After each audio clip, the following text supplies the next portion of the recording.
Coach, the season is upon us, and although you go 12 months a year, 7 days a week, I'm sure, this is always an exciting time.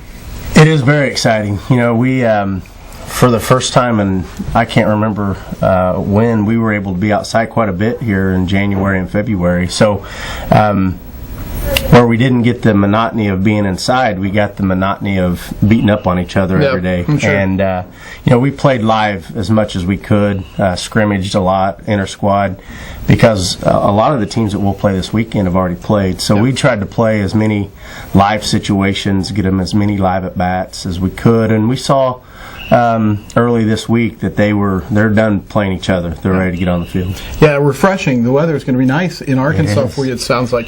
Can you take us kind of around your roster and tell us what you're expecting maybe from each position or what we're looking for at least? Well, you know, the infield, I think, starting with the infield, you know, we returned Brooke Bernard at second base, and of course we know what she's been able to do for us, so it's really nice knowing that we've got her and then also hitting in the middle of the lineup. But what we have this year is a lot of depth, especially in the middle infield. Anna Biondo returns as a sophomore at shortstop, as well as a freshman, Emily Hoover, who we'll see a lot of time because of the amount of pitching Anna will see. Plus Hoover, what a great name for a shortstop. It is a great name. We've told her that. She didn't quite get it, but yeah. And then Ashlyn Sutton, a Liberty High School grad, also backs us up and gives us a really great option for either second base or shortstop.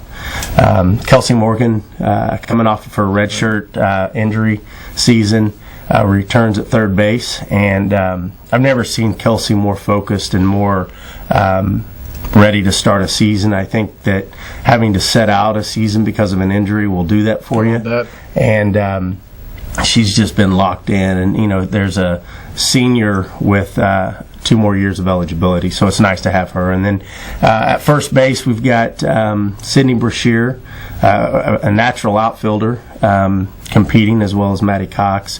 You know, the pitching area, we have 5 that we will probably use a lot. You know, I think this is a year where we see really using the staff the most effective way, and starting with Anna. You know, I think she's kind of proven as a freshman she can get it done for us. So it's nice knowing that we have someone who has that many innings behind her, and then the other 4, you know, are really have had limited innings for us or at their previous college. In baseball, you see that lefty-lefty matchup that managers try to go through. In softball, you don't see that so much, but do you have the leeway to maybe do that? We do have a little bit of leeway. You know, we've got 2 lefties in our staff with Lenny Greenstreet and Taylor Friesen. They in themselves complement each other very well. They're both very different from each other. You know, if you had a lineup stacked with lefties, it does benefit you to try to go lefty on lefty. It's a harder ball for them to see, and you know, we will probably at times, you know, look at lineups and see how we can use them most effectively. Right. How about your catchers? What's the situation there? We're going to be new behind the plate. You know, we've had Erin Kramer back there for 4 years, and of course know what she was able to do for us defensively and just her leadership.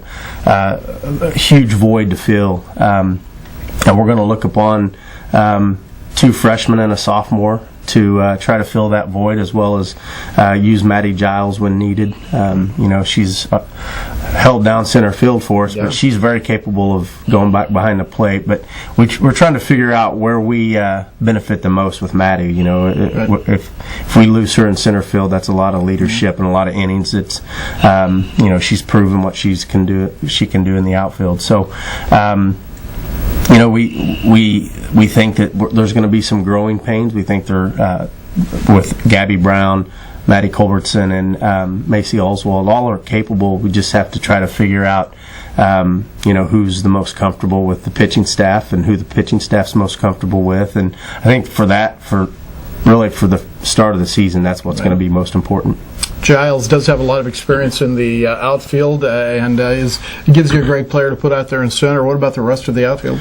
Well, you know, we've had to make some moves. As I said, moving Sid Brashear from outfield into the infield to fill the first base spot. we're going to be young in the outfield. Lenny Greenstreet obviously, played left field for us a lot last year and will continue to be in the outfield when she's not pitching. But then it'll be freshmen.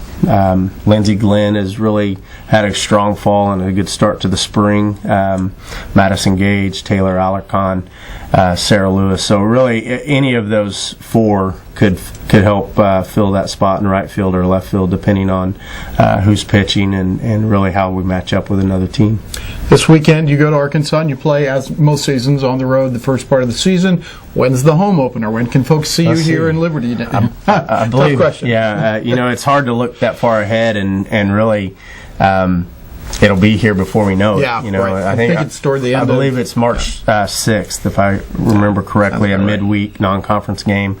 And then after that, after we get into March, our GLVC season starts, and we've got a home-loaded schedule this year, really. I mean, not loaded more than we're on the road, but more than other years. We'll have several midweek non-conference games, and then the way the GLVC scheduling falls, every once in a while you're going to end up with an extra set of doubleheaders at home, and that's this year for us. All right, it will be fun to watch the softball this year. Come out and see the Cardinals.